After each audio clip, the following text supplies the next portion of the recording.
when it comes to arguing with anyone who is a so-called atheist, for lack of a better term, whatever that is supposed to mean, because really it doesn't mean anything, just like actually Christian also doesn't mean anything. These are all just terms people have come up with to try and put a box over something they can't understand. And let me tell you something, there is this thing that is, it's a natural law that exists everywhere. You know, no matter where you are, no matter what corner of the earth you are, this law is always manifest. And this law is that whatever energy you put out, in some way, shape, or form, it will come back to you, you know, according to how you are putting it out. And basically, there is no level of, you know, convincing someone that there is a quote-unquote God if this individual is not looking for divine will, so to speak. If they are not lining themselves up with their highest possibility. This higher power that's referred to oftentimes as God, they're not going to have an option. They almost won't have an option to believe in it, because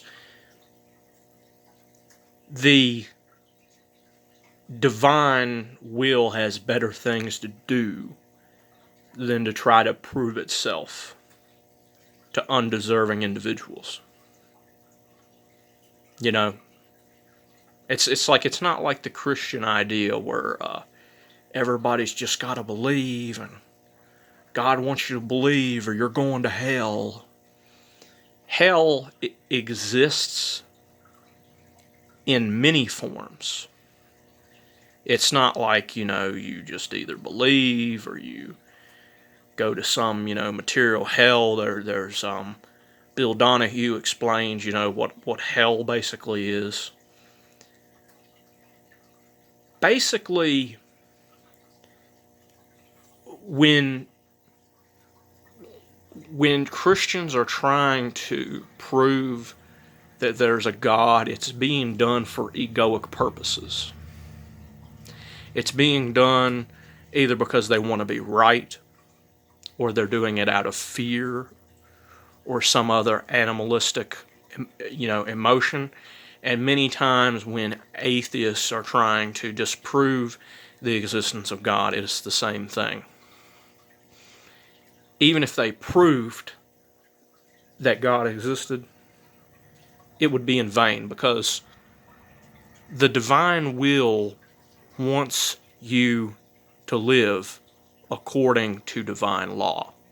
And it wants every reason that you do what you do to be on a higher level. And if you don't resonate with that, you know, if you're not on the same frequency as that,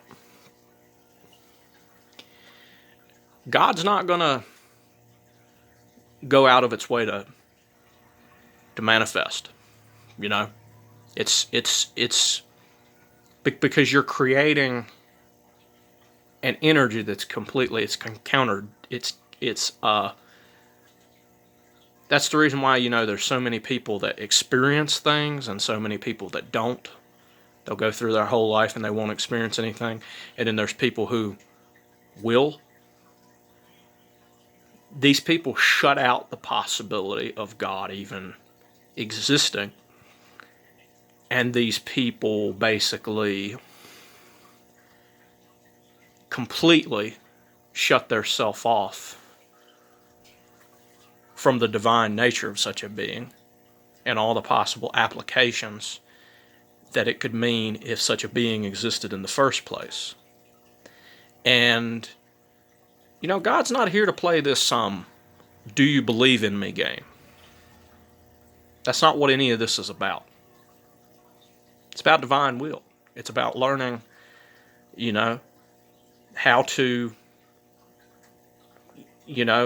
how to ascend, how to become a greater and greater person. And, some people might say that you can do that without God, but what they don't realize is that when you do that, you're actually becoming an embodiment of God. You're actually manifesting God. That's why everything starts to, become better, it seems, when you live that way.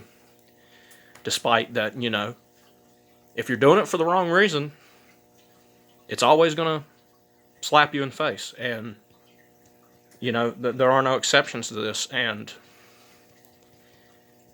you got to stop arguing with these atheists. You got to.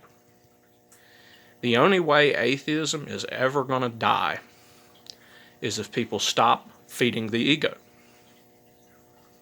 Because the ego is what keeps it going. And it's also what keeps this Christian nonsense going. Everybody is trying to prove that their side of the equation is right.